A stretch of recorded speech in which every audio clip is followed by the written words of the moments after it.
Welcome back to the HemoLife podcast, the show where we break stigma, share real experiences, and bring powerful voices from the bleeding disorder community to the front of the conversation. Today is an episode a lot of you have been asking for: a mother's voice, a woman's perspective, someone navigating life with a hemophiliac child, balancing fear, strength, hope, and responsibility while also balancing real life. Our guest today is Jess, known online as @LearnWithJess. She's a digital creator with over 18,000 followers on Instagram and 58,000 followers on TikTok. She's built her platform through entertaining fictional drama skits, and at the same time, she's raising a son with hemophilia. Her story represents thousands of mothers in our community who carry the emotional weight of this condition: the worry, the late nights, the endless appointments, the constant learning, and the deep desire to protect their child from pain. Today, we're going to talk about her son's diagnosis, her journey through fear and acceptance, what motherhood looks like behind the scenes, how medical advancements have changed her son's life, her thoughts on gene therapy, her thriving social media career, and whether TikTok and content creation can be an opportunity for other stay-at-home moms. Jess, thank you for being here. Let's get started. So Jessica, I was trying to think back earlier on where we met. I don't know if I was thinking Boston for some reason. Does that make sense? Or like Washington? Okay, it was Washington, and it was called Voices of Hemophilia, and it was more, I would say, of a conference type where they wanted more meeting room of input. And yeah, then they also discussed social media. Okay. Yeah, I thought it was kind of a unique little gathering. I know Patrick James Lynch was there, and who else was there? I forget, but it was kind of an interesting idea to maybe hear what good ideas are going around and how we can impact more people through social media outlets. And I guess they found you because you started to blow up on TikTok. Did you start that with sharing your son's journey, or was it always the skits and everything? I actually started as teaching skits, and I shared a little bit about my son, and then I got a comment that said I was doing it for clout. So I actually took a step back for my own mental health, and I was like, that's definitely not my focus. I would never want that to be anyone's perspective. And now that I've been on social media for almost 3 years, it doesn't matter what you post, people are going to be negative. I could post a picture of a flower and someone's going to have something negative to say. Yeah. But so at the time, I still took a step back and focused on different stuff that's not going to affect my mental health as much. So take us back before the diagnosis, before the appointments, before the worry. Who was Jess? So I was a school teacher for 4 years. And then during that time, I was also going for my graduate in trauma counseling. And I had finished my clinical hours for that. And I was supposed to start my internship for that in May. And then we found out in March that our son had a severe blood disorder. So since then, I've kind of taken time away from that and just focused on being a stay-at-home mom. We did happen to call one daycare, and it was just, they felt very uncomfortable, too high risk to take a child with a blood disorder. And then obviously my husband and I were like, do we even feel comfortable with anyone else watching our son? Yeah. And it was all new to us. It was a mutation and not genetic. So everything was new. So we were just trying to even figure out what life was going to look like after that diagnosis. Okay. So what were you and your husband going through emotionally and mentally when you first found out about the diagnosis? I think just it felt very unfair to him. Like, why does he have to have a medical disability? I mean, I didn't smoke or drink when I was pregnant. I mean, I took my vitamins, and it was just kind of like, what? And I still to this day sometimes go back and think what could it have been? Was it that time I used my face cream for acne and it said consult your doctor, and it's just, wow. So you guys are kind of blaming yourselves a little bit in the beginning? My husband didn't blame me or him. It was more me because, yeah. You just never know what it could be, Yeah. Was it the time I cleaned the bathroom with Clorox? You just have these thoughts, but yeah. I'll just never know. And that's also not a positive way of thinking. But that was a lot of it at the beginning was why did this happen? Was it something I did? I had a pretty healthy pregnancy. I didn't have to take any extra medications other than for nausea here and there. And so I think at that moment, it was just very shocking. And it was very scary to hear that your son needs weekly infusions. He has to have them. And then they also brought up surgery of a port implant. And I was like, this is so much. I need time to process this. And I think that was the biggest thing, was just taking a step back after hearing that news and literally processing all of that. Yeah. Yeah, that would be really scary. I know what I've gone through as a kid, but Hmm. now that I'm a parent, I don't know. Like it would be so hard to watch a child go through that. So it's one thing to go through it yourself, but to have someone that's helpless, it's scary, really Hmm. scary. So during that time frame, did you feel supported, or did you feel like you were navigating this alone? That's a tough question. I felt supported. We do have close family, but I think also my parents were somewhat in denial, like, because it's so rare. Like, it Hmm. can't be a rare blood disorder. It has to be something else, right? Yeah. Like, how could this happen? It's not genetic. And so when I was even researching his symptoms, I saw blood disorder pop up, but it said genetic, Mm. right? Research it more that it could be mutations. And so it was just like, we were like, is this really what it is? So we ended up obviously going to a specialist. But before that, I think we were all just kind of like, is it something else? Are we getting the right diagnosis? And so our family was supportive. And thankfully, because they also noticed the bruising from nothing. Hmm. So even like I'd go to my dad's and all of a sudden we'd be playing and then the next day he has this massive bruise. And so obviously my dad was also seeing like we weren't doing anything. It was just these random bruises. That was his Yeah. biggest symptom. So yes, my husband was very supportive. I was more like I felt just it was just a huge shock. Like, what is our Yeah. life going to look like? How is this fair? He's just a baby. Like, it's just a lot to take in. During that time, was there like resources like available to you? Like I don't know during like when your son had got diagnosed. I know when I was born with hemophilia, I mean, internet wasn't even really a thing. So it's like there was no Googling and stuff like, oh, what is hemophilia? So did they offer a lot of like resources for you, or were you like, man, like where do I go? Who do I talk to? Actually, yeah. So the hemophilia center that we still work with was amazing. And they sent us stuff because after they told us the news, I was crying on the Zoom call. And my husband's like, you're making my wife very upset. We just need to be alone for a minute. Yeah. And the next day, they sent us a package and it had How to Raise a Child with Hemophilia, which was really helpful. I have read that book. And the thing that stuck out to me the most was I mentioned how a lot of parents feel it's unfair. So I could connect with them. Like, okay, it's not just me. This Yeah. is a feeling of like guilt and unfairness. And then they also sent me like a packet of just explaining what hemophilia was. So that was also helpful. So I think sending me those resources and giving me time to really understand it was helpful instead of calling me every day and being like, what's your decision? What's going on?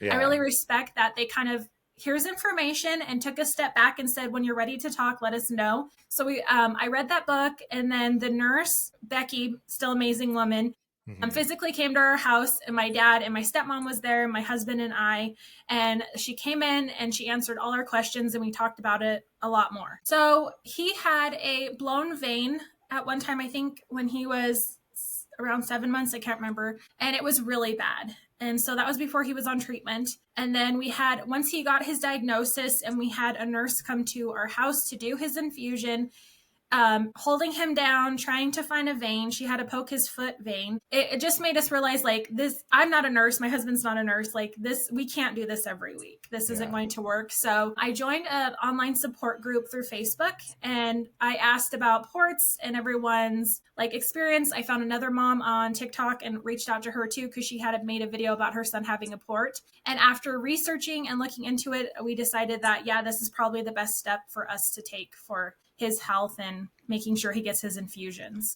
That's awesome. I mean, growing up, like LA set up, so I have severe hemophilia. Yes, I'm a physician. I have a brother that's 25 years old. He has severe hemophilia as well. So I had a port when I was about 10 or 11 years old. I had it for a few years. It got infected, but it definitely helped get through those times when I was having issues with my veins and blown veins. And I don't know, like, I know that you said that it was a point mutation, and it's not something that ran in your family. Hemophilia is X-linked recessive. So yeah, in my family, it runs in the family, but I have friends that it was just, it popped up. And I think the biggest thing is like my dad, like he was, he's a big athletic guy and he's, he's a carpenter and he thought, my little Joe is going to be a baseball player or this and that. So going into first grade, the first baseball game, I broke my arm and I never played baseball ever again. So, Oh, Yeah. but yeah, I mean, it makes you who you are. I mean, it definitely shapes you, defines you, makes you more resilient. We had discussions with a previous patient on here that was talking about how it's shaped his life. He was disabled on the last podcast. and just kind of just going over how it kind of really it's a curse and a blessing, but it really helps that I would say patient grow and really lean on family and friends for supports. Hemophilia has definitely made me who I am today. Pushed, I know LA pushed me to where we're at.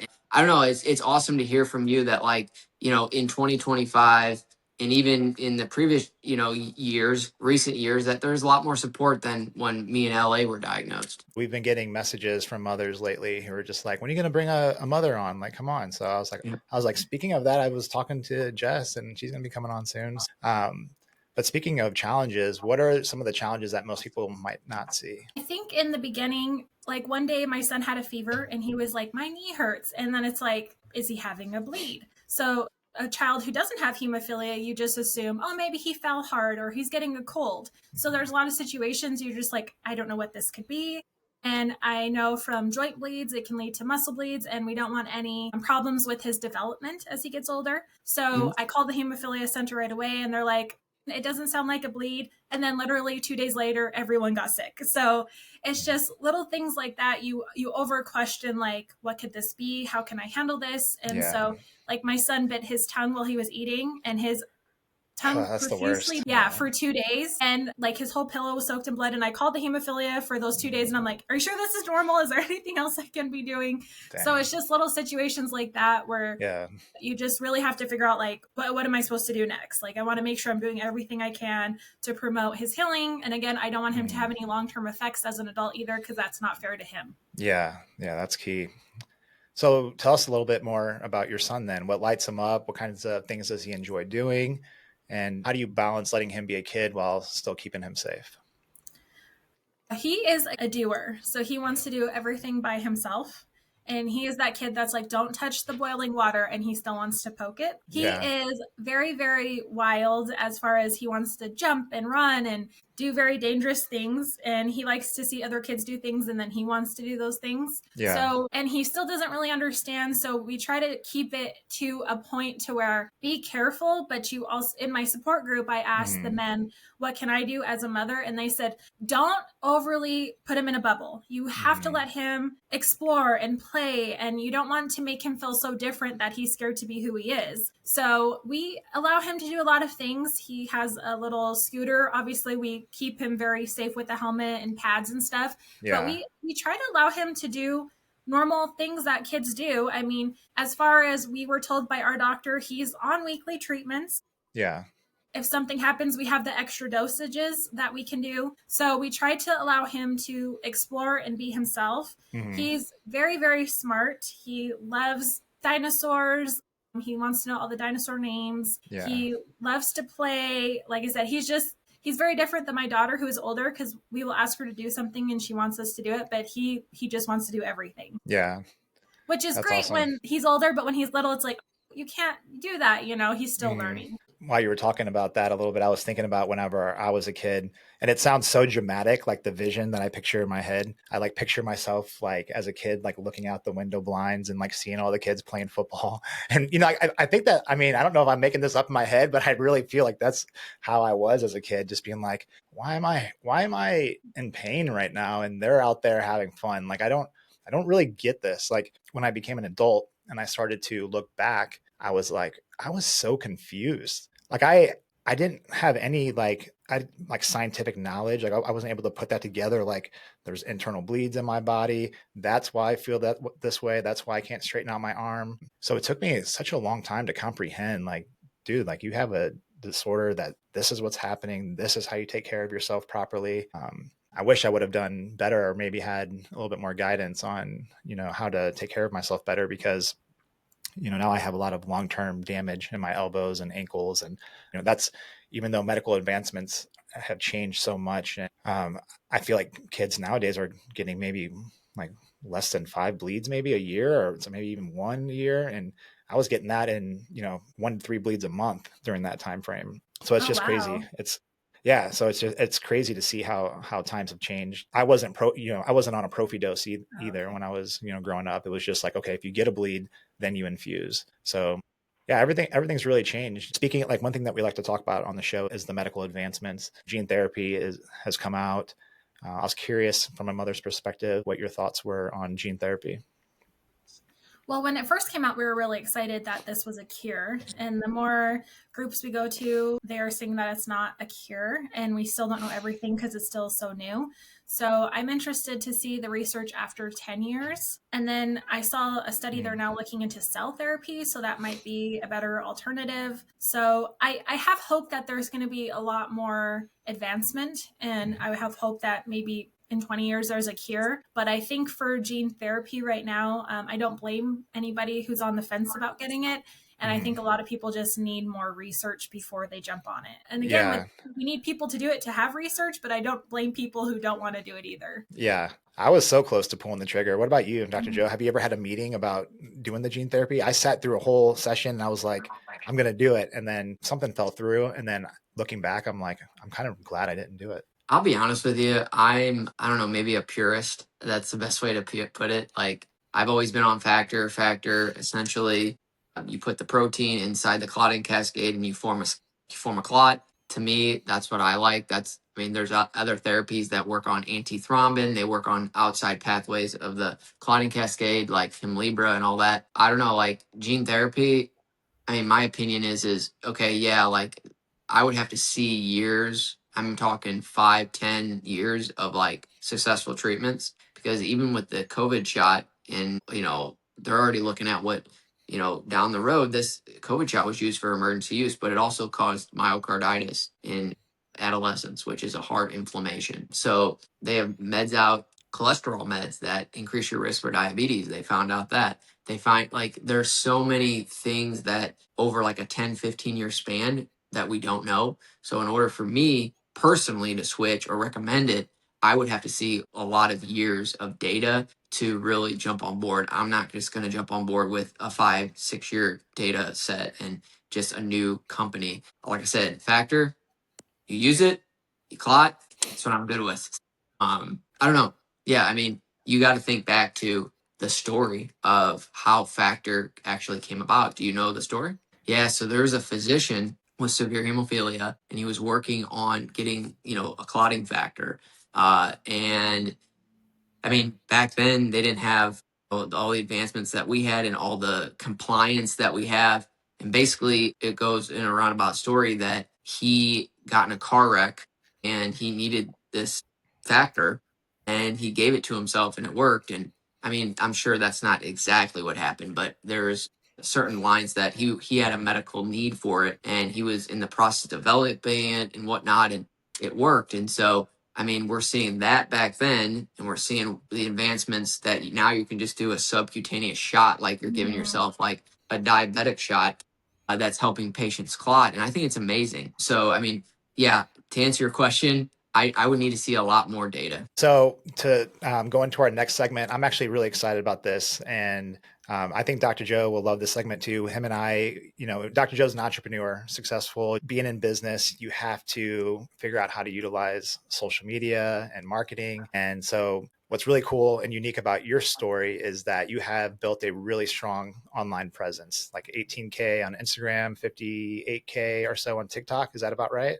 Yeah. Yeah. So you built that through fictional drama skits then? Is that what's kind of really blown you up then? Or that's amazing. About that. Isn't it? She's got some impressive numbers, and TikTok Shop. I'm going to dive into it a little bit because I love it. I think there might be a way for like maybe other stay-at-home moms to maybe utilize TikTok Shop and try to, be able to take care of their kids, stay home. So tell us about your social media journey. I've been on a social media journey myself, but I haven't reached those numbers. I did start with teaching skits, and I started sharing some of my own stories just as an outlet to do for fun. And I got a lot of negative feedback, and I thought, I don't want to ever paint teaching in such a negative light. So is there a way I could do something that's different? I love to write. Eventually I would love to write books. So for me, I just enjoy writing fictional storylines. And so I thought there has to be another way I could do that. So then I kind of transitioned into more personal skits of people's lives. And my goal was to also show that through life, no matter our past, it affects how we react in a lot of situations, but we are able to overcome those negative coping skills that we have developed. And so I eventually started a baking series by accident because one of my characters went into a bakery and had to deal with this mean counter girl. Yeah. And it kind of just took off. And a lot of my community was like, hey, we want to see more of the bakery and what's this about? And I really base a lot of how I create off of my feedback. And so, you know, they're like, we really want to see more of the bakery. So it kind of just morphs into what it has become. And I feel like in a personal level, I like the bakery skits because I get my creative outlet. But also if someone leaves like a negative comment, it doesn't really affect me because it's a fictional skit. It's like, okay, well, be mad, you know, like people will be That's like, funny. I'm never. That's actually a really good point. That's really cool. Actually, I didn't think about it that way because I was getting ready to ask you about that, like the negativity that most people have when they see stuff like that. I mean, is that like, was that like most of your comments in the beginning? I've read through like your comments and stuff and seen like you get a lot of engagement. So I'm sure not everyone's kind. Yeah. And I think on one hand, you have to take feedback for what it is too. Like there's a difference between like, sometimes people will be like, I didn't like this or that. And I try to adjust. Obviously can't make everyone happy. And there is a lot of times you get really negative feedback. And in the beginning, to be honest, I almost quit. I told my husband, like, I can't, maybe I'm not meant to do this. Yeah. And my husband's like, that's a stranger. Like, you don't know who that is. Like, who cares? And he made a good point. Like, if I was walking past somebody on the street and they said, that's an ugly shirt, you take it for what it is and like, maybe they're having a bad day or they're jealous or whatever. Yeah. So, you know, you have to kind of think of it like that. And I have responded to people who've been negative before. Just recently, someone wrote a comment like, this is like a High School Musical. And I said, I keep my stuff PG. There's little voices listening. Like sometimes edit my videos in front of my children. I'm never going to put anything that's cussing or anything like that. And they responded, I actually like your skits. I'm sorry, I did not sleep well last night. So it's interesting because, you know, you're playing a fictional character, like you said. So do you ever feel like, so like, I'm trying to think about how to word this. So like, it's easier for you because you feel like you're not being your true self. Like you're not showing who you really are. You're playing a fake character. So if they say anything, you're like, I don't care. That's somebody I made up. It's not me. So do people really, so none of it's you though? Like, are you completely a different character, or is some of it actually Jess? I would say so I have 3 characters, right, that I focus on. I would say they're all part of me in some way. Like Larissa is the snarky counter girl. She's like my internal thoughts, but I would never say, right? And then she is my over-pleasing sweet character, and that's also a part of me. And then the assertive manager is also a part of me. So in a way, they're all part of me. And sometimes also my skits, I have them say stuff I would never say just to make it more dramatic. So yes and no. But I do notice, so with Veronica, I don't wear a wig. I think people think I am her a lot because they'll say, you handled this incorrectly. You shouldn't have done this. But with any other character, I'm wearing a wig. They will put it in the third person, such as Candy shouldn't have done that. Candy shouldn't do this. So I think sometimes people still get confused of the reality of the situation too. So I created a song that says, this is just a skit at the very end. I heard that on the last one. That was actually really cool. I thought that was unique. How did you just implement that song? Yes, okay. I did, because I had a video that got millions of views and people are very like overwhelmed with it in the comments of like, I hope Jared's bakery shuts down. I would never, or it's like, this isn't real, guys. It's like, so I just try to remind people in a fun way, like, people love that stuff, man. Though they want, that's so cool. That people are getting invested into the storyline like that. Social media, like, it drives me crazy. I built a platform for hemophiliacs. I started 10 plus years ago, and I'm obsessed with marketing. I truly love marketing. And so like my hemophilia journey was so weird because it was like, I want to be an advocate and I want to be seen. I want to be heard. So what do I have to do to stand out in this noisy world? And ultimately, I chose bodybuilding because I was like, that's something that if I can create this like crazy physique and become undeniable to look at, then that'll give me an opportunity to have a platform to then speak, then share my story. And throughout that journey, I made so many mistakes. There was a time frame, it probably took 5 years first. And I had a really nice following, like a really engaging following on Facebook. Facebook was more relevant at that point. And I would have a bunch of haters, but I would also have like an army, which was really weird. Of like, I wouldn't have to say a word. People could make fun of me, say whatever, and they would back me up. They would be going back and forth in the comments. but I would, where I was kind of going with that is that because I'm so in love with marketing and even character building, like how do I want to present myself as my real self or a fake self? And you start studying other people and you're realizing, oh, well, this guy's blowing up over here and he's doing some kind of weird prank. This guy's blowing up and he's playing, I know he's playing a character. That can't be his real personality. He's being a jerk. He's like, but like when you elicit emotion or reaction, you start building. It's like, whether people are talking good or bad about you, it's a good thing. Like it's, as long as you're getting attention, it's a good thing. So attention is currency. And then let me try to get back to where I'm going, is that I started making some big mistakes and I started losing a lot of people and I lost a lot of respect during my journey because I started to experiment. And like a lot of these things that I would say or do, it was just for marketing purposes. It wasn't truly me. Like that was a long time ago. I've really honed back in on finding my genuine self, my genuine voice. And and I've been able to build a big enough community now to where, stuff like this, the podcast is here. And, we've been getting contacted now by other companies who want to participate and be a part of it. And just all the private messages. When people do take time to reach out and show appreciation for the content that you're producing, that's what like keeps you going. And, I know when I set out, it was like, okay, I just want to help one person or two people. And then all of a sudden it became 100. And then so where do you like with your social media journey, where do you want it to go? Like, where do you kind of see it? What's a goal for you? That's hard. I don't know. I think about it a lot. It's something I think about. Like I said, I think it's all a journey and we all make mistakes, right? We're all living and learning for the first time. Mm-hmm. So I try to have goals, but also I know those can shift as well. Mm-hmm. And I think when I eventually finish my internship for counseling, I would love to also have a social media presence focused also on mental health more. Yeah. And so take it more on a personal level. I just think right now, the bakery skits is more focused on what works right now. And I think with social media, everything is always evolving and changing. So as much as I could say, my view is this, it may be completely different. Yeah.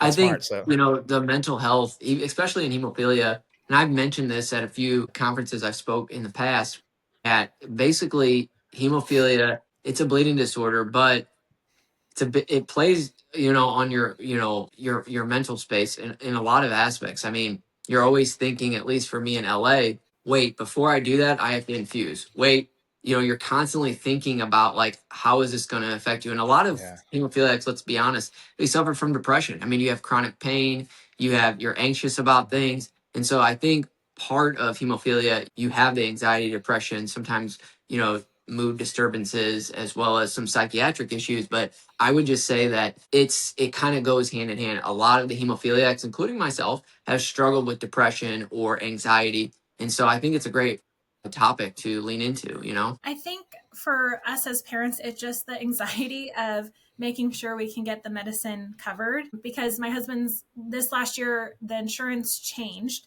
So they were not, the new insurance company was not going to pay as much as the old. So our copay last year was $2,000 a month and it went up to $8,000 a month. Yeah. And I mean, just hearing that alone is like, holy crap, that's a lot of money.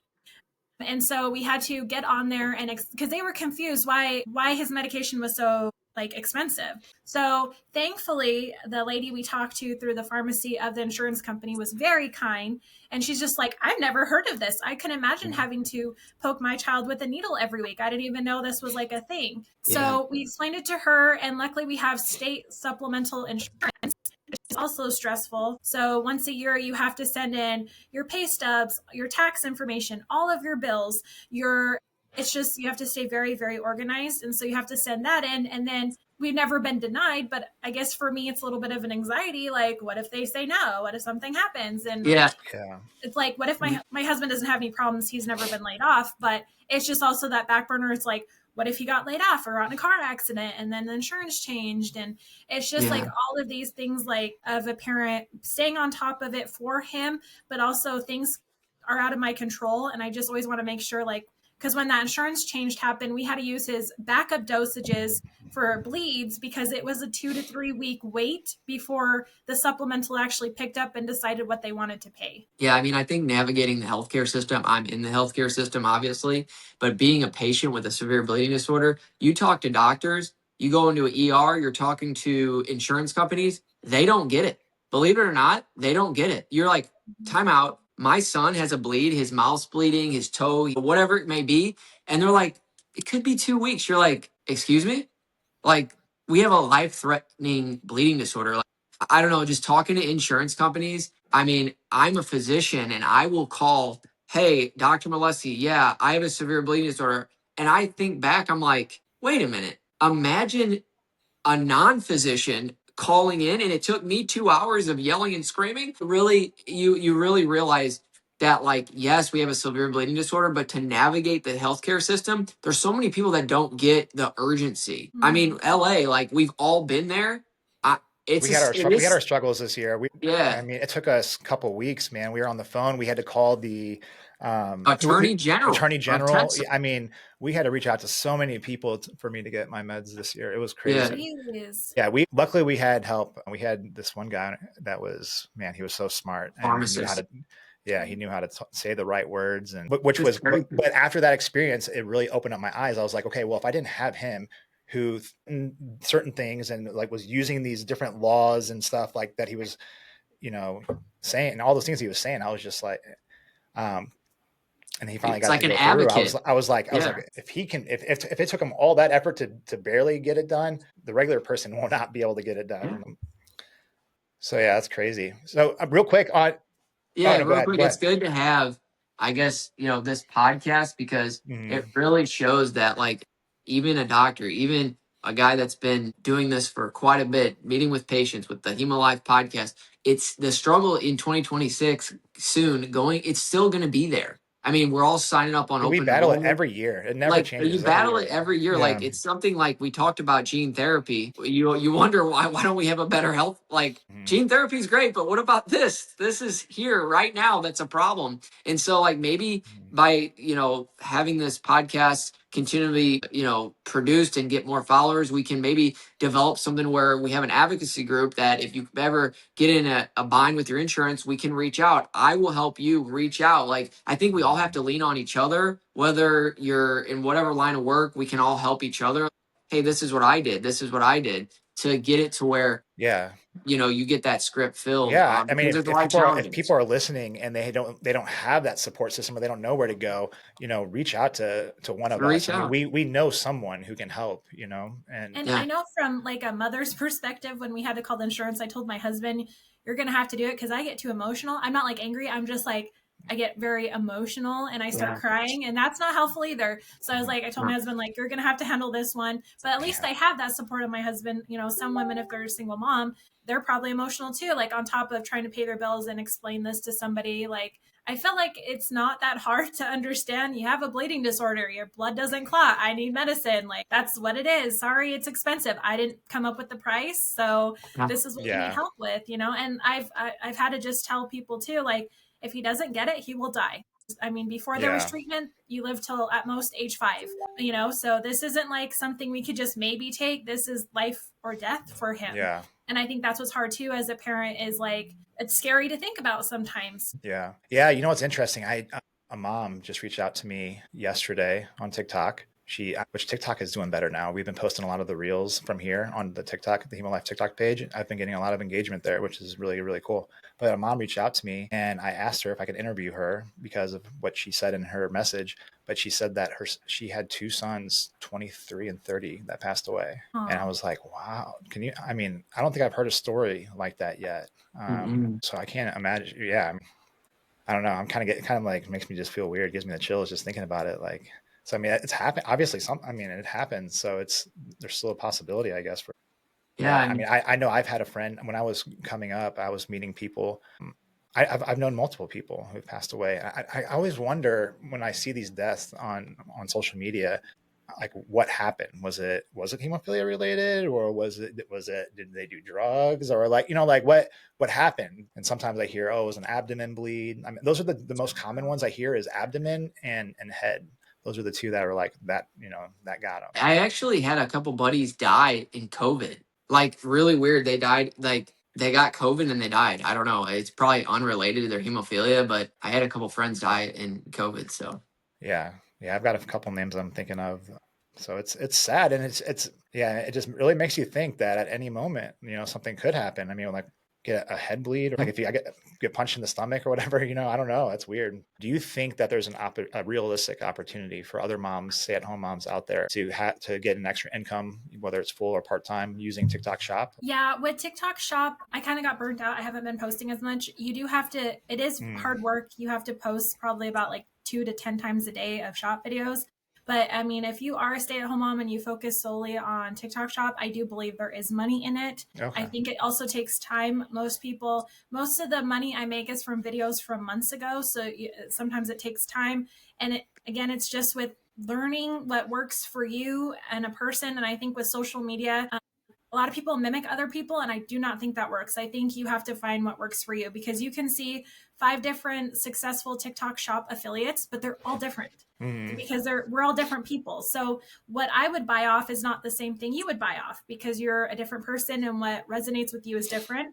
But I do believe social media for TikTok Shop specifically, I do believe you can make money in it. It's just, I don't want it to be painted as it's easy and it's quick. You have to, like, my mom would have to watch my kids all day so I could make 10 shop videos to have for the week. And I just got a little burnt out on that, on top of doing skits, and I post on multiple platforms. I feel like the volume has to be really high with that. Yes, it does. Yeah. And you have to, it's like a job. You have to wake up in the morning, see what's selling, make videos off that. Then you have to research what products have enough in stock. And then go off that too. What's going to work for your community? Like, I sell lipstick, so I better find a really good lipstick that's in stock by a good company. It's just constant work. Every day you're waking up. The people I see who are successful, they're waking up and they're working at it every day. Studying script. Like, it seemed, I messed with it for a little bit, but I actually made a decent amount on like one video, and it was a video that I gave my girlfriend my phone, and I was being so like, I was like, I wonder if I created a stupid video, like if it would, like, just what would happen. And it was a tank top, and I was like, it was really hard to get on and off. It was like stuck on my body, and I was just like, I was like, oh, you should buy this shirt. Look how easy it is to take off. And I'm like, I couldn't get it off. I'm like ripping it off, and I was like, go get you one. I swear it blew up. They reached out to me, said, can we put ad money behind your video and boost it? I was like, yeah. And I made a decent amount, man. I mean, I forget what it was, but I was like, over us being stupid. Like, that's why I hate social media. It's like, act stupid, you'll get rewarded for it. Be genuine, try to make an impact, try to teach people great things. You're swipe, nope, yay, boring, whatever. We have so many new moms, just newly diagnosed mothers, that are reaching out. For the moms who might be watching, they're sitting in the hospital room or crying in their car, or feeling like they just don't know what they're doing, what would you tell them? It gets easier with time, and it will become your new normal. That was the advice I got, and it seemed weird at first, but that is the advice that stuck with me, because every week we do an infusion. It's just normal for us, right? And we get his supplies, and all of it becomes your new normal. But I do think in the beginning, it's also okay you have to grieve. Like Joseph, or I don't know if he likes to be called Joe, but Joseph was saying, like, his dad had a hope of football, and we kind of did the same thing. My husband's 6'4", big guy. We thought, if he wants to play football, you have to kind of grieve the life you had expected or hoped for, and that's okay too. Give yourself that time. It's okay to feel it's unfair. It's okay to feel like, what is my life going to be? Give yourself that time to feel those feelings, and know, though, through that it will get better, and it will seem like this is normal. Awesome. I love that. Yeah. Well, thank you so much, for sharing your story, your strength, and your honesty with us today. I know your voice is going to represent a lot of mothers in our community. So for everyone listening, make sure to follow Jess on TikTok and Instagram. It's at Learn with Jess. Correct. And share this episode with another mom who might need encouragement, clarity, and community. So thank you so much, Jess, for coming on. And thank you. We appreciate your time. Yes. Happy Thanksgiving, Thanks, Dr. Joe, for being here. Appreciate it. Yeah. Happy Thanksgiving. Bye. Bye.